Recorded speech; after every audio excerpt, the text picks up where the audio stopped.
एहसन साहब, खाकान आप साहब ने जिक्र किया सोलर के हवाले से भी कि अब सियासी पार्टियां जो हैं वो अपने मंशूर में शामिल कर रही हैं। सवाल ये पैदा होता है, 78 ट्रिलियन की लाइबिलिटीज़ हैं पाकिस्तान पे। उस सूरत में जब हम सोलर पैनल्स खरीदेंगे, डॉलर्स में अदायगी करेंगे, तो आपको ऐसा पॉसिबल दिखाई दे रहा है कि 300 यूनिट्स तक, जैसे पीपल्स पार्टी का मंशूर है, नून लीग ने भी मेंशन किया, अब सब पार्टीज कह रही हैं, क्या दे पाएंगे बिलो पॉवर्टी लाइन को?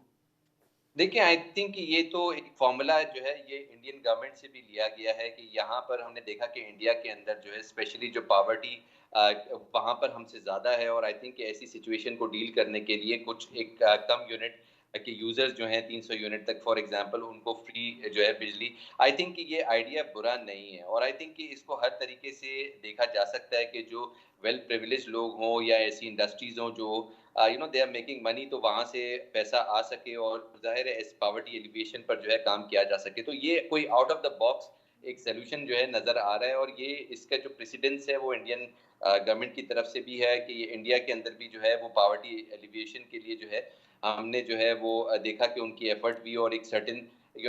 आप ये यूसेज कह रहे हैं को कि जो है प्राइवेट सेक्टर कोलैबोरेट करे अगर हुकूमत के साथ, तो फिर ऐसा पॉसिबल है?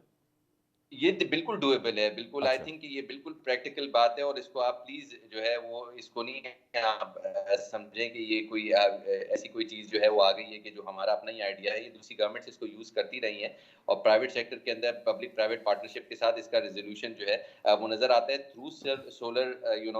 इक्विपमेंट्स और विदाउट सोलर इक्विपमेंट दोनों हुँ। चीज़ों के साथ जो है इसकी पॉसिबिलिटी है और इसको सब्सिडाइज़ जो है वो वेल ऑफ लोग करेंगे फॉर दोज़ पीपल या कि जो जहाँ पर जो है वो इनकम आ रही है और जहाँ पे सब्सिडी की ज़रूरत है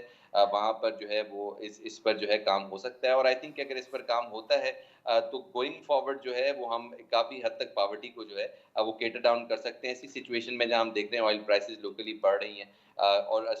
शराब-ए-ज़र जो है काफ़ी महँगा हो गया है और यानी कि हर चीज़ महँगी होती चली जा रही है। वहाँ पर हम इन्फ्लेशन भी देख रहे हैं कि नए नंबर्स भी 28% तक इन्फ्लेशन के आए हैं। ऐसी सिचुएशन में हमें सपोर्ट करना चाहिए हमारी ऐसे तबकात को जो कि इसको अफ़ोर्ड नहीं कर सकते।